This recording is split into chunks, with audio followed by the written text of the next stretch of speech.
하나님 참 멋있습니다.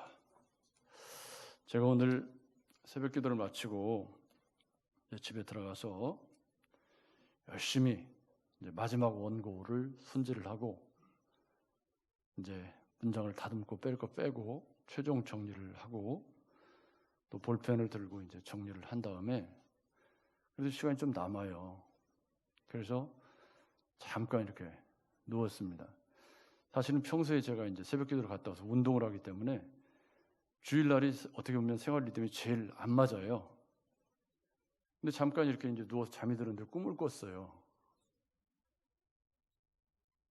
근데 꿈을 꿨는데 어떤 꿈을 꿨냐면 제가 지금 이 주일 강단에 설교를 하고 있더라고요, 꿈에. 그런데 위에서 그냥 빛이 쫙 내려오는데 제가 이렇게 원고를 들고 설교를 하는데 이 에어컨 바람이 해가지고 원고가 홀랑 날아간 거예요. 그래가지고 이제 이렇게 전에처럼 노트로 하면 괜찮은데 요즘처럼 이렇게 한 장으로 하니까 이게 홀랑 날아갔어요. 그래갖고 이제 원고를 찾으려고 하는데 없네, 이게. 아무리 찾아도. 뭐 아무리 찾아도 없어요. 그런데 뭐 원고 없이 내가 설교할 수 있지 뭐. 그러고서 이제 올라와서 설교를 하려고 그러는데 깜깜해요. 그래서 제가 이 꿈이 어떤 꿈인가 하고 곰곰이 생각을 해보다가 원고가 날아간 것은 앞으로 직통계시를 받아서 원고 없는 설교를 하라는 뜻인가 보다. 여러분 왜 웃으세요? 꿈에 그렇다고. 그래서 내 남은 10년은 원고 없는 설교를 해야 되겠다. 그리고 강단이 깜깜한 것은 우리 시대의 강단이 이렇게 원고 가지고 설교하면서 강단이 깜깜해졌기 때문이다 라고 만약에 제가 해석을 했다면, 그래서 앞으로 제가 주일날 6월 20일 날 새벽 기도 마치고 꾼 꿈에 근거해서 앞으로 내 남은 목회에는 원고 없는 설교를 하겠습니다 라고 선포를 했다면 여러분 뭐라고 하시겠습니까? 근데 제가 이 결정을 하는데 꿈 말고 성경 구절이 들어갔다거나 하나님께 물었다거나 그런 과정이 있나요, 없나요? 내가 꿈에 봤다는데 뭘 할 것이오요? 내 꿈에 빛이 쫙 내려오는데 내가 그냥 원고를 쫙 빛이 있는 원고가 홀랑 날아가더라고. 만약에 제가 그런 결정을 하고 앞으로 목회를 그렇게 한다면 여러분은 어떻게 하시겠습니까? 기가 막힐 노릇이죠. 그러니까 말씀의 근거도 아니고 그냥 꿈 하나 꾼 거예요. 꿈 하나 꿨는데 그 꿈에 의해서 지금까지 해왔던 목회를 몽창 불러 엎어버리고 앞으로 그렇게 하겠다. 그러면 이게 어떻게 되는 거죠? 어떤 전사님이 그러니까 이제 담임 전도사님이죠. 그러니까 일찍 이제 교회를 개척하셔서 목회를 하시는 거예요. 근데 이 아내가 1992년 10월 26일에 휴거한다는 휴거주의자에 빠진 거예요. 아내가. 그래가지고 뭐 계속 남편을 설득을 하는데 전사님은 안 믿었어요, 그걸. 성경에는 날짜가 없다고 이렇게 생각을 하면서. 그런데 어느 날 주일날 예배 후에 천막교회 강단에서 자신의 두 발을 이렇게 보는데 머리를 울리는 큰 소리가 있었어요. 제가 꾼 개꿈하고 비슷해요. 무슨 소리가 울렸냐면 못 박힐 것이다. 자기 발을 쳐다보는데 귀에 천둥처럼 못 박힐 것이다. 그런 소리가 들리더래요. 그래서 깜짝 놀래가지고 어떤 영험한 목사님께 기도를 부탁했더니 그 목사님 하는 말이 너는 휴거를 못하고 이 땅에서 순교할 사명이다. 그러면 이제 92년 10월 26일을 휴거한다고 그랬으니까 그 안에 죽는다는 말이잖아요. 얼마 안 남았을 때니까요. 그래도 안 믿었습니다. 그런데 또 음성이 들렸어요. 이 전사님 귀에. 너는 어떤 음성이 들렸냐면 십자가는 아니고 널빤지다 라는 음성이 들렸다는 거예요. 그러고 있는데 휴거주의를 믿는 교회 여자 청년이 전도사님의 미래를 환상으로 봤다고 하는데 못 박히는 모습이었고 그것도 널빤지에 못 박히는 모습이었다라고 와서 이야기를 하더래요. 그래서 이 전사님이 마음이 무너져가지고 그때부터 휴거주의를 전하기 시작했다고 그러더라고요. 실제로 있었던 얘기예요. 1992년쯤에. 여러분, 이 전사님이 결정하는데 성경 구절이 한 구절도 들어간 적이 있나요? 성경에 근거한 결정을 한 번이라도 성경을 참고한 데가 있나요? 없죠. 그럼 왜 이런 짓을 하는 거죠? 도대체 이 결정의 근거는, 마음속으로 울리는 음성은 이거는 어디로부터 온 거지? 근거가 불분명해요. 그죠? 그리고 성경은 때와 시기에 대해서 일관되게 모른다라고 말씀을 하는데 1992년 10월 26일 날 휴거한다고 했던 이장희 씨는 지금 돌아가셨고, 그죠? 그리고 그건 불발로 끝났죠. 그런데 왜 이런 부끄러운 촌국으로 끝나는 이런 기막힌 결정을 하는데 말씀이 아닌 귀에 울리는 소리, 다른 사람이 경험한 이야기, 꿈꾼 거, 이런 거 가지고 성경 말씀이 아닌 휴거주의를 결정하는 이유가 뭘까? 여러분은 어떠십니까? 제가 처음에 꿈꾼 얘기를 하니까 여러분 웃으셨잖아요. 근데 정말 제가 웃음기 싹 빼고 진지하게 확신을 가지고 내가 하나님으로부터 계시를 받았는데 꿈으로 이런 계시를 받았다. 원고를 하나님이 싹 걷어가시는데 이거 원고 없는 설교를 하나님의 뜻이다. 제가 그렇게 확신을 가지고 이야기한다면 이게 얼마나 딱할 노릇입니까? 물론 제가 원고를 잘 안 보긴 합니다. 지금도. 왜냐하면 열심히 준비해가지고 숙제를 해갖고 오니까요.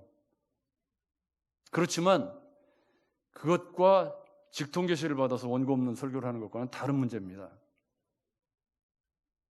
여러분, 우리 기독교 신앙의 뿌리와 근거는 어디에 있죠? 예수 그리스도 말씀에 있습니다. 아멘. 아멘. 우리의 교리를 세우고 중요한 결정을 내릴 때는 말씀의 명백한 근거와 원리 위에서 해야 됩니다. 그렇지 않다면 지극히 일반적인, 특별한 거 말고 지극히 일반적이고 보편적이고 우리 상식으로 결정할 수 있는 그런 것들로 결정을 해야 돼요. 여러분 맞죠? 근데 어느 날 꿈을 갖다가 하나님으로부터 직통계시를 받았다고 해서 제가 30년을 목회해온 것들을 둘러엎는다면 그건 기독교가 아니죠. 오늘 우리의 문제는 뭐냐면 때와 시기는 모른다입니다. 그죠? 종말론의 두 번째, 지난주에 말씀드린 것처럼 종말론의 두 번째 챕터, 때와 시기는 모른다. 오늘 본문 말씀을 보십시오. 때와 시기에 관하여는 너희에게 쓸 것이 없다. 왜냐하면 주의 날이 밤에 도둑같이 이를 줄을 너희가 자세히 안다. 그러니까 이 말은 무슨 얘기냐면 새 안식일밖에 설교를 못했지만 그 새 안식일 설교하는 동안에 이 종말에 관한, 때와 시기에 관한 것이 중요하기 때문에 사도 바울이 데살로니가 교인들에게 이미 때와 시기는 모른다라고 자세히 가르쳤다는 거예요. 왜냐하면 그 시대에는 주님이 곧 오신다는 사상이 팽배해져 있었기 때문에 이 잘못된 종말론의 폐해가 교회를 물들이고 있을 때예요. 그래서 사도 바울이 새 안식일 동안 강론을 했지만 그 데살로니가 교인들에게 이 부분은 명쾌하게 해야 된다라고 해서 때와 시기는 모른다라고 정확히 가르쳐 주었다. 밤에 도둑같이 온다는 건 여러분 궤도루팡 말고 밤에 내가 오늘 훔치러 갈 거요 하고 예고한 사람이 있나요 없나요? 예고하면 안 되죠? 왜요? 도둑은 오른손이 하는 걸 왼손이 모르게 하는 게 도둑질이지. 선행도 마찬가지고요. 그런데 여러분 성경에 이 부분 때와 시기에 대해서 얼마나 많은 말씀이 나오는지 몇 군데만 제가 소개를 해드릴게요. 사도행전 주님이 이제 부활하시고 다시 잠깐 이제 오셔서 제자들을 양육하실 때 사도행전 1장 7절에 제자들이 막 궁금해해요. 그러니까 가라사대 때와 기한은 아버지께서 자기의 권한에 두셨으니 너희의 알 바 아니요 라고 부활하신 주님이 제자들에게 아주 명료하게, 그러니까 미래에 일어날 일들에 대해서 자꾸 뭐 궁금해하고 막 하니까 그런 때와 기한, 주님이 다시 오시고 뭐 하는 그런 것에 대해서는 아버지의 권한이다. 이건 내일 일은 내일이 염려하는 것이고 그건 아버지의 권한에 있는 거기 때문에 우리가 관여할 수 있는 그런 부분이 아니다. 모르도록 알 바가 아니다. 이 말은 관심 갖지 말라 이 말입니다.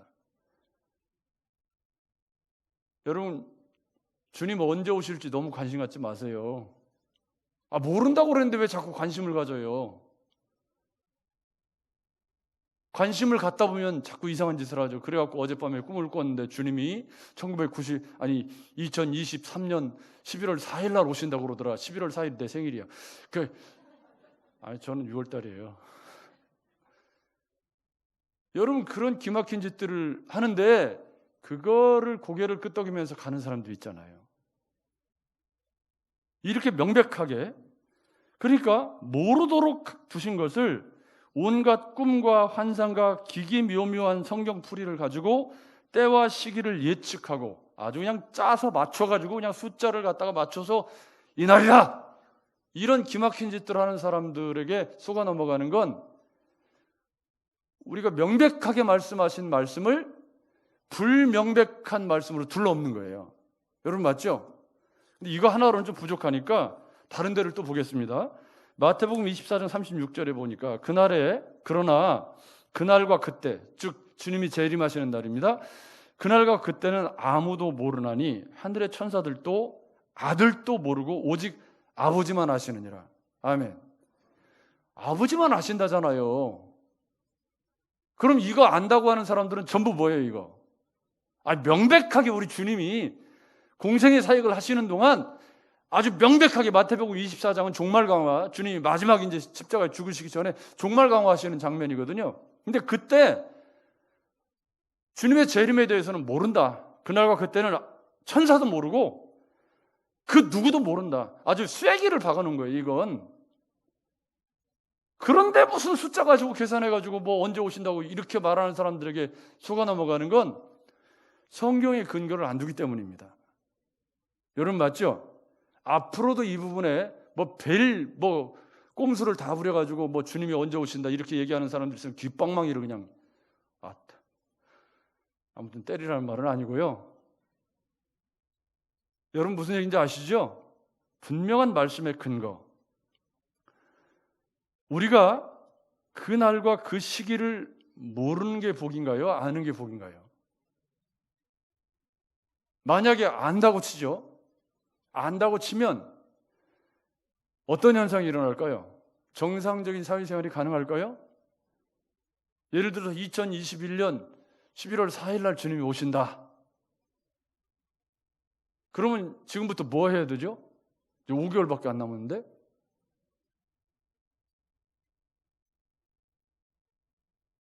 모르면 내일 주님이 오시더라도 오늘 최선을 다해 살 수 있어요. 그죠?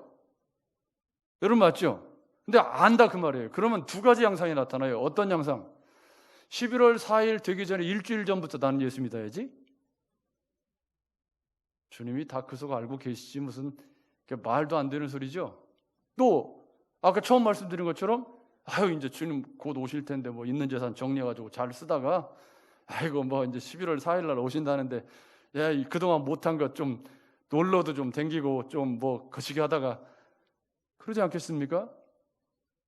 여러분 맞죠? 그러니까 모르는 게 답이에요. 모르는 게 맞아요.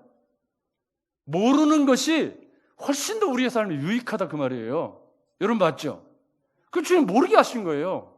근데 그걸 굳이 알겠다고 어디 3층천에 들어가서 막 계시받아 가지고 왔다고 그렇게 이야기하는 건 이건 성경이 명시적으로 말씀한 말씀을 뒤집는 거잖아요.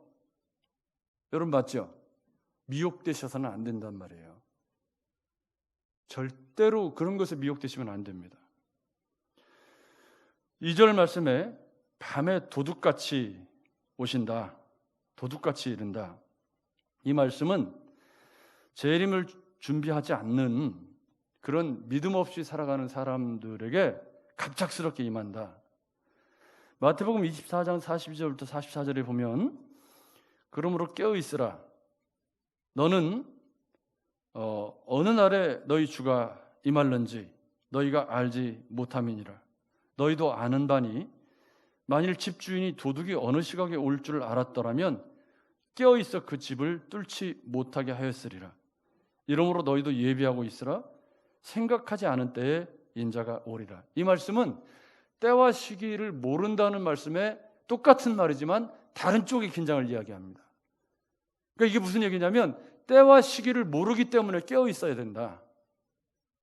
도둑같이 오실 거기 때문에 언제 오실지 모르니까 주님 오실 때 때 맞춰가지고 경건하게 살고 그렇게 사는 게 아니라 한평생 동안 깨어서 주님 앞에 영적으로 긴장된 삶을 살아야 된다라는 이야기를 지금 하고 있는 겁니다.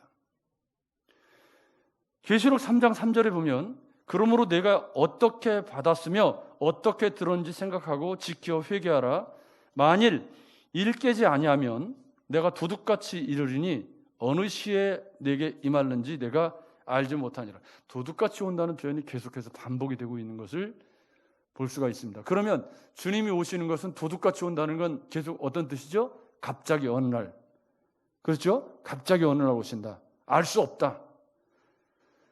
16장 15절, 계시록 16장 15절. 내가 도둑같이 오리니 누구든지 깨어 자기 옷을 지켜 벌거벗고 다니지 아니하며 자기의 부끄러움을 보이지 아니하는 자가 복이 있도다 그럽니다. 이게 오늘 말씀하고 연결이 되어 있어요.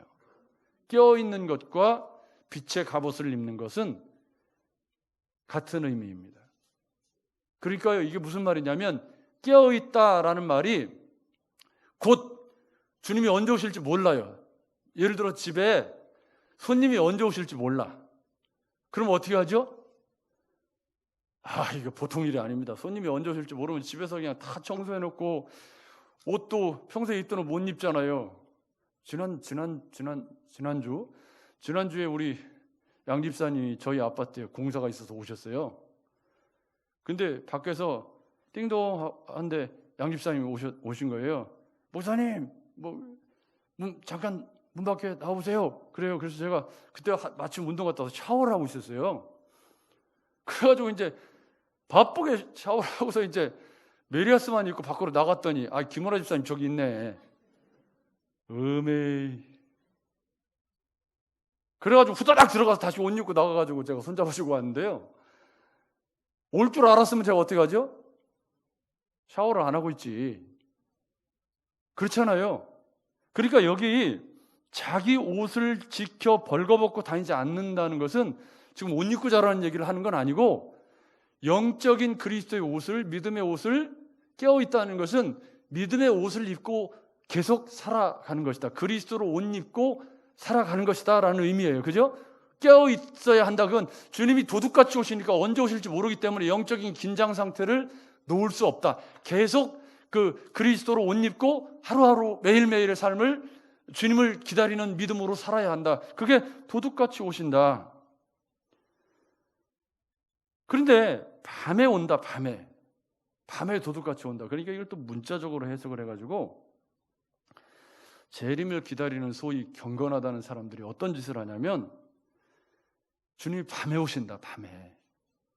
그러니까 낮에는 뒤집어 자고 밤에 깨어서 집회를 하는 거예요. 밤에. 그 낮에 뭐해 또 자고. 이게 아전인수교. 그런데 만약에 우리나라가 밤이면 미국은 낮이에요.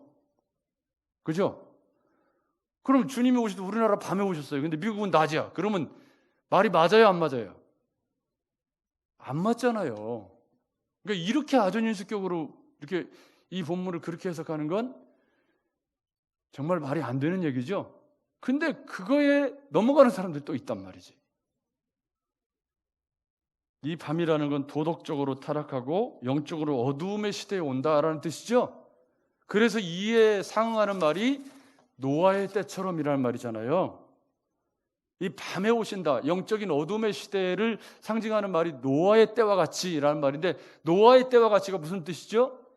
노아의 때에 노아가 방주를 만들고 있는 120년 동안 사람들이 뭐 했죠? 시집가고 장가가고 저 하고 싶은 대로 다 부어라 마셔라, 없는 놈은 없는 놈끼리 하면서 즐겁게 먹고 마시고 살았단 말이에요. 그런데 어느 날 갑자기 홍수가 하나님 말씀하신 대로 갑자기 임한 거 아니에요. 여러분 맞죠? 그래서 믿음으로 방주에 탄, 구원의 방주에 올라탄 노아의 가족만 구원받게 되었다. 이게 밤이라는 말의 내용적인 의미죠. 그래서 여기 보면 어떻게 하냐면 그들이 평안하다, 안전하다 할 그때에 이럽니다.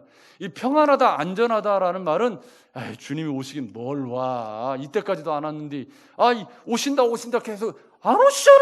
안 와. 그냥 살아. 그냥 즐겁게 살아. 뭘 어쩌고 뭐. 그렇게 영적으로 둔감해져가고 영적 불감증에 걸려 가는 사람들. 그래서 이건 두 가지 의미입니다. 하나는 아예 주님을 부인하는 불신자들, 또 하나는 교회 안의 불신자들. 그죠? 교회 안에 깨어있지 못하고 주님의 재림이라고 하는 그런 임박함에 대한 의식을 갖지 못하고 그냥 하루하루 평안하다 하면서 세상 흘러가는 대로 뒤섞여서 살아가는 사람을 의미한다. 근데 이 말씀을 여기에만 한 게 아니에요. 여러분 구약 시대에 예레미야 선지자 예레미야 6장 14절에 보면 그들이 내 백성의 상처를 가볍게 여기면서 말하기를 평강하다 하나 평강이 없도다. 이게 이제 어용 선지자들이 하는 짓이었단 말이에요. 단골 메뉴였단 말이에요. 예수겔서에도 이렇게 너희를 심판할 것은 그들이 내 백성을 유혹하여 평강이 없으나 평강이 있다 함이라. 어떤 사람이 담을 쌓을 때에 그들이 회치를 하는도다 라고 하면서 구약시대에 이미 평강하다 말하는 사람들이 있었다는 거예요. 근데 윤리적으로 엉망진창으로 사는데 평강하다 하는 거예요. 하나님을 거역해서 하나님이 심판하시려고 하는데 괜찮아 걱정 마. 이렇게 심상하게 위로를 해준다는 말이에요. 이건 기독교가 아닙니다. 잘못된 것을 잘못되었다고 말하는 게 복음이어야지. 여러분 맞죠? 아무렇게나 비윤리적으로 그리스도인답지 않게 사는데 괜찮아요. 그냥 그래도 예수만 믿으면 다 구원받아. 걱정 마세요. 그냥 아무렇게나도 그냥 교회만 나오세요. 헌금만 많이 하시면 돼. 이 말은 빼고 이렇게 이렇게 말하는 건 복음이 아닙니다. 여러분 정직하게 성경을 읽어보시면 성경에 이렇게 살라는 말이 훨씬 더 많아요. 지금 잠언도 계속 그렇게 살라는 얘기를 하고 있잖아요. 여러분 맞죠? 그 얘기를 그냥 거저 써놓은 게 아니고 하나님을 경외하는 여호와를 경외하는 지혜로운 백성들은 이렇게 살아야 할 책임이 있다는 거예요. 아멘. 그렇게 안 살면 믿음이 없는 거지. 그건 믿음이 아닌 거예요. 그러니까 믿음이 있다. 믿음이라고 할 때 그것은 그렇게 사는 것을 전제로 하는 거지. 그 믿음인 거지. 믿음과 이렇게 삶이 따로 떨어져서 존재할 수는 없는 거죠. 여러분 맞죠? 이것을 정확하게 인식할 필요가 있습니다. 기왕에 이 임산부가 아이를 낳을 때 같이 온다. 이 말씀은 제가 아주 실감나게 알고 있습니다. 우리 큰애를 저희가 낳을 때 애를 처음 낳아서 결혼도 처음 했고 애도 처음 가졌고 또 애를 낳는 것도 처음이라서 이게 산통인지를 모른 거예요. 이 초보 부부가. 그래가지고 아내가 이제 아주 젊을 때니까 25살 때니까 현재 큰애를 임신해가지고 산딸이 됐는데 그날 아마 주일날이었던가 제가 이제 강도사고시를 이렇게 얼마 앞두고 졸업을 신대원 졸업을 얼마 앞두고 있을 그 무렵이에요. 근데 가서 닭을 먹고 저녁에 닭을 맛있게 먹고 집에서 이제 아내와 같이 그때 무슨 고인돌 게임을 아무튼 하고 있는데 9시 좀 넘었어요. 근데 배가 아프대. 근데 애가 나올 거라고는 꿈에도 생각 못하고 저녁을 잘못 먹은 거 아니야? 그러면서 이제 배를 만져주고 하는데 계속 아프다는 거예요. 그래갖고 이제 새벽 1시인가 뭐 됐는데 도저히 못 참겠대. 그래가지고 이제 그제서야 이게 애 나오는 거 아닌가 해가지고 이제 택시를 타고 가는데 택시 안에서 이제 난리가 난 거예요. 아내가 이게 막 이제 곧 나올 것. 하마터면 택시 안에서 날 뻔했어요. 그 가가지고 1시간 만에 우리 큰애가 태어났는데 저는 데려다주고 산 그 용품 챙기러 집에 왔더니 나왔어 벌써. 근데 이게 무슨 얘기냐면 이렇게 갑자기 나온다 이런 의미가 있고 애가 나올 때 예고하고 나오지 않는다 그런 의미가 있고 또 하나는 해산의 고통이 있다. 그때는 심판이 있다 그런 뜻이에요. 임산부 얘기를 그렇게 한 거예요. 그러니까 주님이 다시 오시는 날 평안하다 살았던 사람들에게는 임산부가 아이를 낳는 것처럼 갑자기 주님이 오시기도 하지만 그들에게 그날은 뭐다? 해산의 고통처럼 심판의 고통이 따르는 날이다. 이게 2절 3절의 이야기입니다. 그러면 이제 4절부터 그럼 어떻게 살아야 됩니까? 그러면 어떻게 때와 시기를 모르는데 어떻게 살라는 말입니까? 라는 질문에 대한 답변은 한마디로 정신을 차리고 깨어 있으라는 겁니다. 여러분 보십시오. 너희는 어둠에 있지 아니하매 그날이 도둑같이 너희에게 임하지 못하리니. 왜 도둑같이 임하지 못하냐면 준비되어 있기 때문에. 근데 이게 준비되어 있는 게 그냥 언제 올 줄 알고 이렇게 지키고 준비한 게 아니라 매일매일 준비하고 있었던 거예요. 그래서 도둑같이 왔어요. 아니 오지 못해요. 왜냐하면 우리가 낮의 아들이기 때문에 밤에 속하지 않았어요. 평안하다 그러면서 뒷구녕으로 이상한 짓 안 했단 말이에요. 그리고 주님의 재림을 깨어 정신을 차리고 근신하며 살았단 말이에요. 그래서 6절 말씀에 보면 그러므로 우리는 다른 이들과 같이 자지 말고 오직 깨어 정신을 차릴지라. 그럼 깨어 정신을 차리는 게 뭐냐? 이게 중요하죠. 깨어 정신을 차리고 산다는 게 도대체 뭐냐? 잠을 자지 말라는 말인가? 그런 말은 아니죠. 여러분 맞죠? 그럼 주님 다시 오실 때까지 잠을 안 자면 어떻게 돼요? 그럼 옷을 입고 있어라 그러니까 또 이걸 그러면 옷도 빨지도 말고 계속 같은 옷만 그런 얘기 아니잖아요. 그죠? 그럼 이게 무슨 얘기냐? 뒤에 설명이 나옵니다. 여러분 보십시오. 뒤에 설명이 나오는데 뭐라고 설명이 나오냐면 7절 8절입니다. 자는 자들은 밤에 자고 취하는 자들은 밤에 취하되 우리는 낮에 속하였으니 정신을 차리고 일단 정신을 차리고 그리고 믿음과 사랑의 호심경을 붙이고 구원의 소망의 투구를 쓰자. 이게 첫째입니다. 그러니까 깨어있다는 건 뭐냐? 믿음과 사랑의 호심경. 호심경이라는 말은 옛날 성경에 흉배라고 되어 있어요. 이게 호심경이라는 말은 이 가슴에 대는 이런 방패 이렇게 가슴 보호대 같은 그런 건데요. 이게 소재가 가죽과 누빈천과 아마포와 노쇠의 철로 만들어져 있다고 그래요. 그러니까 제일 안에 아마포 린넨이라는 천인데 린넨이 뭐죠? 권사님 린넨이 뭐예요? 아마포는 더 모르고 린넨이라는 천이 있잖아요. 아마 정확히 저는 모르겠지만 피부에 닿는 면이 이 린넨 같이 이렇게 소통이 잘 되는 그런 천으로 되어 있고 제일 밖에가 노쇠로 되어 있고 안에 가죽이 덧대어 있고 해서 이 불화살이나 공격을 이 장부를 중요한 심장에 있는 장부를 보호해주는 이게 호심경입니다. 흉배. 그러니까 전쟁 무기예요 이게. 그러니까 그리스도인이 되었다는 건 전쟁이라는 상징적인 표현이 의의 호심경이라는 건데 왜 의의 호심경이냐? 이 말은 내가 믿음으로 의롭게 되었다는 사실이 제일 많이 공격당한다는 거예요. 그래서 깨어있다라고 하는 첫 번째 단추는 정신을 차리고 깨어있다는 첫 번째 단추는 내가 예수 그리스도로 말미암아 의롭게 되었다라고 하는 견고한 신앙을 붙잡는 거예요. 왜냐하면 사단이 참수하는 것이 우리의 갖가지 삶이나 상황들을 통해서 우리를 넘어지게 하려고 하기 때문에 말세까지 주님 다시 오신 날까지 믿음으로 살아가는 데서 제일 많이 공격당하는 게 뭐냐면 내가 믿음으로 의롭게 되었다는 사실이 공격당한다는 거죠. 이건 에베소서도 똑같이 얘기하고 있는 중요한 진리입니다. 그러니까 이게 무슨 문제냐면 여러분 저를 보십시오. 마음의 문제라는 거예요. 마음의 믿음 혹은 마음의 문제인데 사단이 제일 많이 공격하는 게 뭐예요?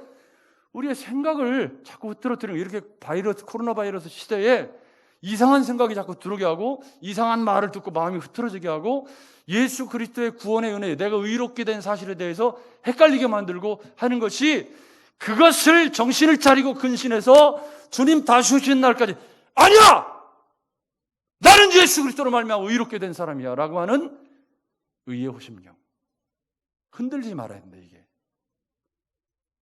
이거 뭐 초보 때 다 뗀 얘기지만, 그러나 주님 다시 오신 날까지 계속 긴장하고 있어야 됩니다. 구원의 소망의 투구. 근데 믿음과 사랑의 호심경이라고 한 건 이 예수 그리스도께서 십자가의 죽으심으로 나를 사랑하신 그 사랑을 의심하지 않는 거예요. 지금처럼 이렇게 코로나 시대를 살면서 이렇게 남들하고 다르게 저도 조금 알러지가 조금 많이 있기 때문에 이게 알러지 반응이 예상이 되는 사람이에요. 저도. 그렇지만 저는 별로 걱정은 하지 않는데, 어쨌든 이상 반응이 있는 사람들, 알러지 있는 사람들 더 심하다고 그래요, 보통. 저는 알러지가 좀 심해서 요즘에 이렇게 마스크를 쓰고 운동을 하고 그러면 눈에 막 알러지가 올라와가지고 계속 좀 고생을 하고 있어요. 근데 이게 우리가 믿음으로 살아가는 삶의 여정에서 예수 그리스도께서 십자가의 죽으심으로 그 사랑으로 나를 구원하셨다. 비록 사망의 음침한 골짜기를 지나고 있을지라도 주님이 나를 사랑하신다. 이게 믿음과 사랑의 호심경이에요. 안 좋은 상황에서도 주님이 나를 사랑하신다는 사실을 믿는 게 뭐예요? 믿음이야, 믿음. 그러니까 믿음과 사랑의 호심경이라는 건 이게 양면적인 건데요. 믿음이라는 건 뭐냐면 주님이 내가 나쁜 상황에 있어도 나를 사랑하신다는 믿음이 흔들리지 않는 게 믿음과 사랑의 호심경. 아멘. 아멘. 내 뜻대로 인생이 사라지지 않아도 그것이 주님이 나를 사랑하시는 거라고 하는 믿음이 흔들리지 않는 것이 믿음과 사랑의 호심경이라는 말이에요. 그러니까 사단이 주로 흔드는 것이 그런 것을 흔든다 그 말이에요. 그러니까 이 장부, 이건 마음이죠. 마음. 사실은 마음인데, 마음속에 그리스도께서 나를 사랑하시는 그 사랑에 대한 흔들림 없는 믿음이 주님 다시 오시는 날까지 우리가 정신을 차리고 깨어서 지켜내야 될 그런 우리의 신앙이라는 뜻이죠. 두 번째는 구원의 소망의 투구인데, 왜 구원의 투구라고 하지 않고 소망의 투구라고 했을까요? 이게 재림에 관한 이야기이기 때문이죠. 그죠? 그러니까 우리를 구원하셔서 우리가 장차 누리게 될 영광스러운 소망의 앞부분에 재림에 관한 4장 13절부터 18절에 쭉 설명이 되었어요. 자는 자들에 관한 설명이 쭉 됐잖아요. 여러분 맞죠? 그 설명의 궁극점이 뭐죠? 영원한 천국에서 주님과 우리가 부활의 몸을 입고 함께 사는 거잖아요. 그죠? 먼저 죽은 자들은 주님과 함께, 그리고 살아있는 자들은 휴거되어서 영원한 천국에서 함께 산다. 그런 거였잖아요.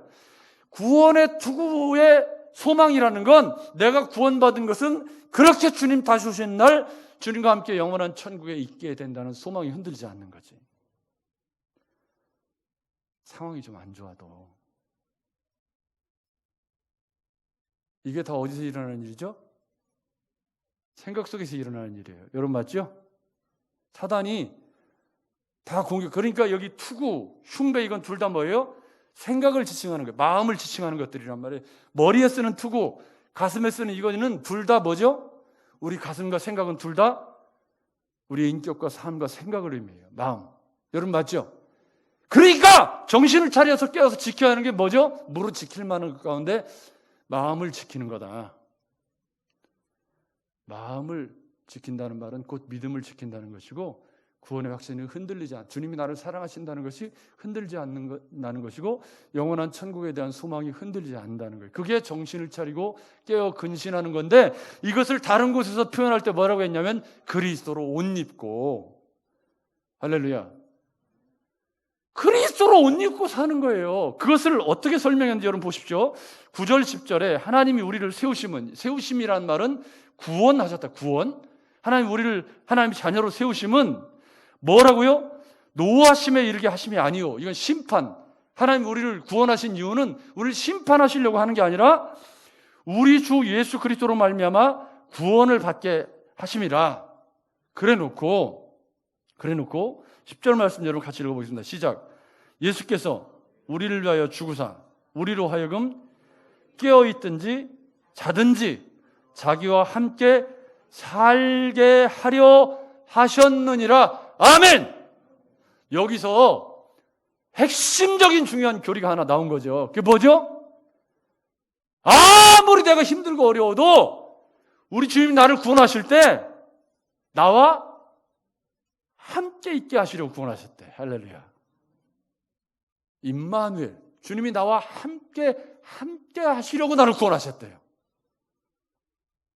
나는 혼자 있는 것 같은데 성경은 말씀하기를 주님이 나를 구원하실 때, 나를 구원한 하나님의 백성으로 세우셔서 십자가의 그 은혜로 우리를 구원하신 이유는, 우리를 위해서 죽으신 이유는 우리로 하여금 깨어있든지 자든지, 이 말은 무슨 얘기냐면 살아있든지 먼저 죽었든지 그런 뜻이에요. 깨어있든지 자든지, 이 말은 이미 죽은 사람도 또 지금 살아있는 사람도 뭐 한다고요? 죽은 사람은 주님과 함께 있고 이미 살아있는 사람도 볼지어다 내가 세상 끝날까지 너희와 함께 있으리라. 아멘. 여러분, 안 느껴진다고 말하지 마십시오. 나 이렇게 힘든데 왜 주님 나를 몰라줘요? 내가 이렇게 간절히 기도하는데 주님 왜 안 들어주시죠? 그렇게 말하지 마십시오. 왜냐하면 그런 어려운 과정도 사랑의 한 과정이기 때문이죠. 이걸 인정하는 게 믿음이잖아요. 여러분, 그렇지 않습니까? 다 내가 원하는 대로 다 잘 되면 그 인생 뭐 기도할 게 뭐가 있고 뭐 어려울 게 뭐가 있겠어요. 근데 내 마음대로 안 되는 게 더 많죠? 내 마음대로 안 되는 게 더 많아요. 철이 든다는 건 뭐냐면 결혼을 하고 자식을 낳고 이렇게 가정을 이루어 살다 보면 내가 하고 싶은 거를 점점 더 포기해야 되죠. 제가 가만히 지난 날을 돌아보니까요, 젊은 날에 제가 참 몹쓸 남편이었더라고요. 왜냐하면 제가 하고 싶은 걸 너무 많이 하고 살았어요. 탄막동에서 목회할 때는 컴퓨터 가지고 그냥 맨날 컴퓨터 업그레이드 한다고 그냥 돈 빡빡 긁어다가 그냥 새 부품 사다가 하고, 또 뭔 사진 한다고 또 뭐 그냥, 아이고, 아무튼 제 아내가 참 대단한 분이죠. 지금 생각해 보면 그렇더라고요. 그때는 철이 없어서 몰랐는데, 그런데 조금 나이를 먹고 보니까 하고 싶은 대로 다 하면서 사는 건, 그거는 혼자 사는 사람도 그렇게 못하는 거예요. 그죠? 자녀를 위해서 양보해야 되고 또 포기해야 되고 내려놓고 그렇게 사는 거지. 여러분 맞죠? 그게 인생이잖아요. 근데 내 하고 싶은 대로 다 하고 사는 사람이 세상에 어디 있어요? 여러분 지금 좀 덥죠? 좀 더 에어컨을 틀어서 좀 더워. 그러니까 아유 나 하고 싶은 대로 다 빨가벗고 살 수 있어요? 몸매도 안 좋으면서 뭐 빨가. 그럴 수는 없잖아요. 그러니까 이 말은 무슨 얘기냐면, 주님과 함께 있다는 말이 내가 원하는 것이 다 원하는 대로 된다는 말 아니에요. 그건 기독교 아닙니다. 아버지의 원대로 되는 거지. 여러분 맞죠? 그런데 뜻대로 안 되는 거기에 주님이 나와 함께 있대. 그게 믿음이잖아요. 뜻대로 안 되지만 그 뜻대로 안 되는 삶을 잘 믿음으로 견디는 나와 주님이 함께 계시대요. 그래서 이 말세를 우리가 믿음으로 살아가는 거예요. 그죠? 주님 다시 깨어있다는 건 그런 주님의 사랑을 내가 깨닫고 오늘을 그렇게 살아가는, 주님이 그래도 나와 함께 계시다는 믿음을 가지고 그리스도로 옷 입고 살아가는 게 깨어있는 거야. 여러분 동의하십니까? 때와 시기 너무 관심 갖지 말고 오늘 주님이 나와 함께 계시기 때문에 믿음과 이 의의 호심경, 그거 붙이고, 믿음과 사랑의 이 호심경 붙이고, 그리고 뭡니까? 구원의 소망의 투구를 쓰고 나와 함께 하시는 주님을 신뢰하면서 하루하루 열심히 부지런히 게으르지 말고 화평케 하는 자로 살아가는 것. 아멘. 그게 잘 사는 그리스도인이지. 내가 오늘 하루를 선물로 받았으니, 하나님이 오늘도 내게 새로운 날을 선물로 주셨으니 이 선물을 기쁘게 받고 어떻게 하든지 이 날을 즐겁게 감사하게 기쁘게 살면서 내가 누군가에게 조금이라도 도움이 될 수 있는 삶을 꿈꾸면서 내가 이 선물로 받은 날을 조금이라도 다른 사람에게 유익을 주고 기쁨을 주는 인생을 꿈꾸면서 그렇게 하루를 채워가다 보면 주님 다시 오시는 날 우리 주님이 야 잘했다 착하고 충성된 종아 그럴 거 아닙니까? 여러분 맞죠? 그런데 여기 마지막 비결이 있습니다. 11절입니다. 같이 읽겠습니다. 시작. 그러므로 피차 권면하고 서로 덕을 세우기 위해 너희가 하는 것 같이 하라. 아멘. 우리 주님이 함께 하시지만 또 우리에게 필요한 것이 있어요. 그건 뭐냐면 우리가 서로 피차 권면하고, 이 권면하고라는 말은 4장 18절에 뭐라고 되었냐면 서로 위로하라. 이 말과 여기 권면하고가 똑같은 단어예요. 그러니까 이 어려운 말세를 살아가면서 뭐 하라는 거죠? 우리가 서로 하나님이 교회를 주신 이유, 왜 우리를 모아서 공동체를 만들어 두셨냐면 이 코로나의 어려운 터널을 지나면서 우리가 서로 피차 뭐해요? 위로해주고 좀 같이 기대서서 같이 이겨갈 수 있는 위로자가 되고. 할렐루야. 주님이 나와 함께 하시지만 이 공동체 속에서 서로 어깨를 좀 기대면서 이 어려운 시기를 서로 위로하면서 함께 이겨나가시도록 교회를 주신 거지. 아멘. 근데 이 교회가 다 깨지고 상처 주고 교회 가면 막 그냥 원수들이 드글드글하고 막 그냥 그러면 이게 어떻게 되는 거냐. 오늘 우리가 묵상한 말씀처럼 교회의 말쟁이가 돼가지고 그냥 말을 다 물어내가지고 사람들을 막 다 상처 주고 막 없는 말을 지어내가지고 분쟁을 일으키고 그렇게 산다면 그 사람을 우리 주님이 어떻게 하실까요? 아침에 눈을 뜰 때마다 여러분 꼭 마음에 다짐하십시오. 내가 선물을 받은 이 날을 어떻게 하든 내가 화평케 하는 자로 살아야 한다. 내가 말로 상처 주지 말아야지. 내가 위로자가 돼야지. 그런 마음으로 하루를 선물로 받아 사셔야지. 아침에 눈을 뜨면서 제일 먼저 주님 앞에 무릎 꿇고 기도하기를, 주님, 내가 오늘 하루를 선물로 받았으니 내가 이 말세의 시간을 살아가면서 오늘 누군가에게 위로가, 누군가에게 화평을 전하는, 누군가에게 뭔가 도움의 손길을 펼 수 있는 그런 인생을 내가 살기를 원합니다. 그런 꿈을 꾸셔야 되지 않겠습니까? 아침에 눈을 뜰 때마다 이 연병을 넘은 세상, 내가 왜 태어나가지고 이렇게 힘들게 사느냐, 원망과 불평과 그런 말로 삶을 채워간다면 그 인생이 비참한 거 아니에요. 더더군다나 그리스도인들이 함께 모여서 서로 피차에 권면하고 위로하면서 함께 지어져 가도록 주신 이 교회를 내가 더 행복하게 하고 만나는 사람들에게 내가 위로를 주고 기쁨을 주는 그리스도인을 내가 살아야 할 책임이 있다.